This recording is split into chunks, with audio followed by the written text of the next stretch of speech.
I think that I will block by the person who I had been seeing. Like, my messages are not going through. I, like, sent a text last night saying goodnight, and I normally get something back, and I didn't. And tried to send a message this morning, like, it's not going through. But it goes through to all my other friends. Like, why does this keep happening? And I know that this isn't, like, a me thing. Literally makes me so sick. It just kind of dirties the feelings that I could have. I'm stuck on that old person. At 31, I looked at my husband and I was like, peace out, dude. I'm gonna go do me now. With a sad, sad look that you wear so well. Welcome back.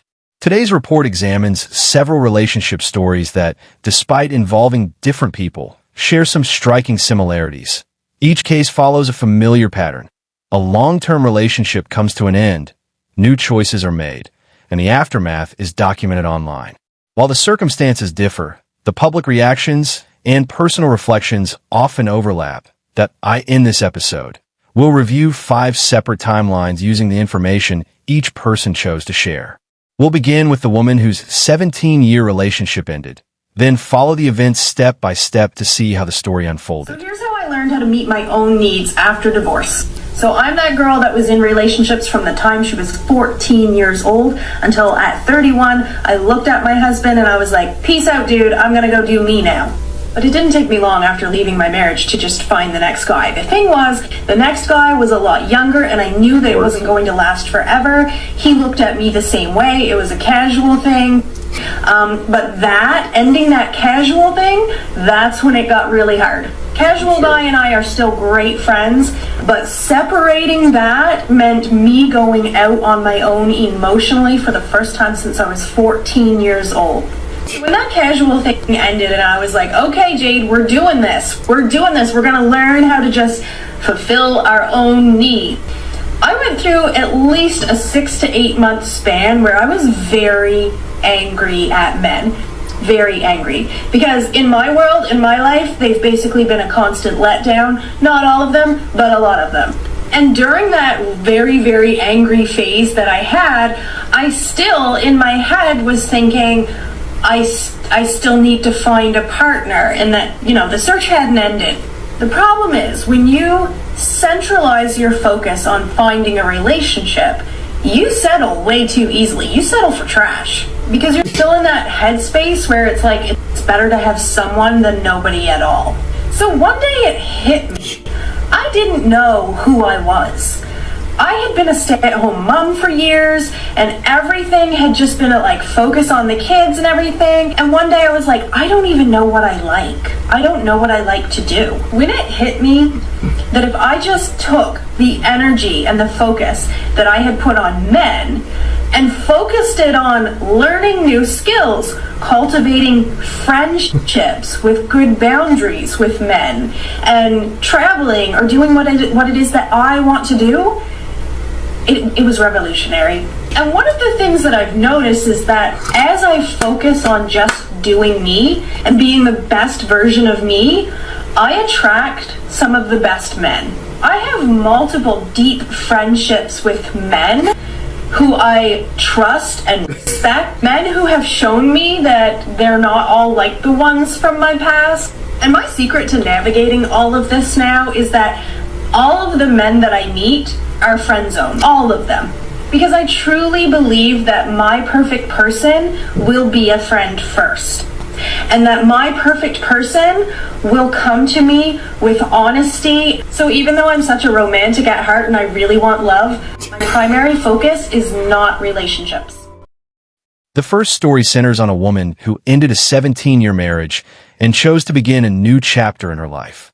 After the separation, she explored new relationships, but later admitted she was still uncertain about what she truly wanted. In her own videos, she reflected on feeling lost and tried to rebuild her life from the ground up. She also explained that her new approach was to take relationships slowly and focus on friendship first. Whether that strategy leads to a different outcome remains to be seen, but her story shows how life, after a long-term relationship, can involve a period of self-discovery, adjustment, and reassessing future expectations. What is love? That was a question I battled with coming out of my divorce, because here I was, I'd been with this person for 13 years, obviously was saying I love you, love, right? For 13 years, I was communicating I love you to this person. And when I got out of that marriage and kind of really looked at what is love, because here's this word I've been saying to someone for over a decade, and yet it felt anything but loving. And I recognized, I don't know that I like what love means to me at this point in my life, because loving him hurt me a lot. Even trauma, right? Like, I equated love now to pain, and I didn't want to move forward in my life and start to pursue other relationships with that definition of love. So I had to go on a really polarizing journey of trying to figure out, what does this word actually mean to me? Because the word that I had equated to love and sacrifice and putting his needs above my own and all of this, kind of immature thinking of love before I got married, really wasn't serving me moving forward. And so I had to really question, what does love mean? Because the way that I defined love up to that point in my life did not give me the result that I wanted of a partnership that was going to last a lifetime. And it caused me to sacrifice parts of myself that I really do enjoy for somebody else who just wasn't happy with themselves. And I took that on as like, I'm the problem, because they should be happy with me. If I love them, I'll do anything to make them happy. And what I recognized in kind of this exploration of love is that I defined love as essentially codependency. I didn't even know what that word was in my marriage, and I had been told that by a friend of mine, that we had a very codependent relationship, and I was like, because I thought that's what love was. His happiness was not dependent on me. Sure, I was a contributor to it.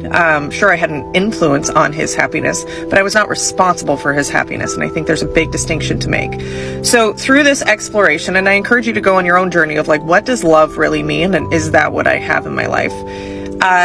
My definition of love that serves me best at this season of my life is simply being known.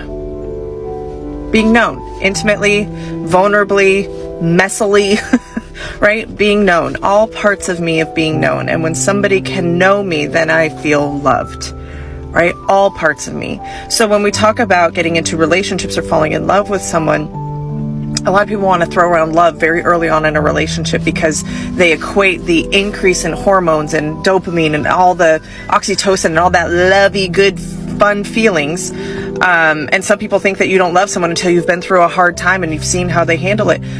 I look at love as being known, and there is no right or wrong definition to it. It is very personal to each person. There's no universal definition of love. But for me, it's being known. And so the more known I feel by someone, the more loved I feel. And same thing when we're talking about self-love, right? Knowing yourself. So the more that, if you want to go on loving yourself, if you want to have high standards for yourself, if you want to increase your self-love, then increase what you know about yourself, which means spending time with yourself, which means getting to know yourself, what you like, what you don't like. So what's your definition of love? Like, if you really thought about it in the most simplest way possible, what is your definition of love? Because mine, it's being known. And hey, my name's Tara, and I'm on a mission to create a self-aware army, because it's lonely in these self-aware streets. The next story follows a woman whose 13-year marriage came to an end. After the separation, she began reflecting publicly on what love meant to her and how her perspective had changed over time. Through her videos, she shared a new outlook based on her personal experiences and invited others to relate to her journey. At the same time, the public only heard one side of the story, leaving many unanswered questions about the relationship as a whole. As with the earlier cases, the focus shifts from the breakup itself to how personal experiences are later interpreted, shared, and discussed online. It is time to give up on dating. That is it. I'm done. I will never fit into this dating culture, ever. And here's 3 reasons why. 1, I don't multi-date. If I'm dating someone, I won't continue swiping, looking for the next best thing. You have my full attention I'm not talking to multiple people and putting this into some form of competition. That's not my style. I can't do it. Secondly, I don't ghost. Why? Because I'm an adult and I can actually have a conversation and explain how I feel quite clearly. 3, I don't play mind games, any form of games. What you see is what you get. I won't blow hot and cold. I'll never be in doubt with how I feel about you, and I like the same back. She said she was done with dating and wanted honesty, commitment, and no games in future relationships. That raises a simple question. Were those expectations always there, or did they become clearer after the marriage ended? Her own reflections leave that question open for viewers to consider. I think that I was blocked by the person who I had been seeing. Like, my messages are not going through. I, like, sent a text last night saying goodnight, and I normally get something back, and I didn't. And tried to send a message this morning, like, it's not going through. But it goes through to all my other friends. Like, why does this keep happening? And I know that this isn't, like, a me thing. Literally makes me so sick. In another video, she questioned why the same outcome seemed to keep repeating in her relationships. After one person stopped responding and blocked further contact, she openly wondered what had gone wrong. That moment became a turning point in the discussion. Rather than offering an answer, her own videos leave viewers with a broader question. When similar patterns continue to repeat, is it only about the circumstances, or is it also worth reflecting on the bigger picture? This is a hard one. I had a pretty good time on the date. But when he went to kiss me, it reminded me of this time that I was kissed by the person that I cannot seem to get over in 5 years. And this person, when he first kissed me, he walked towards me and cupped my face in his hands and kissed me. And it was like a movie, you know, that moment where it was just so glorious and both of you want it so bad. And so tonight when that happened, it was nice. It was nice that he wanted to kiss me, and I definitely wanted to kiss him. I mean, I'm attracted to him, which is rare, which is nice. I'm fine with that. But at the back of my mind, I just remembered that time when I fell in love with someone else. And it just kind of dirties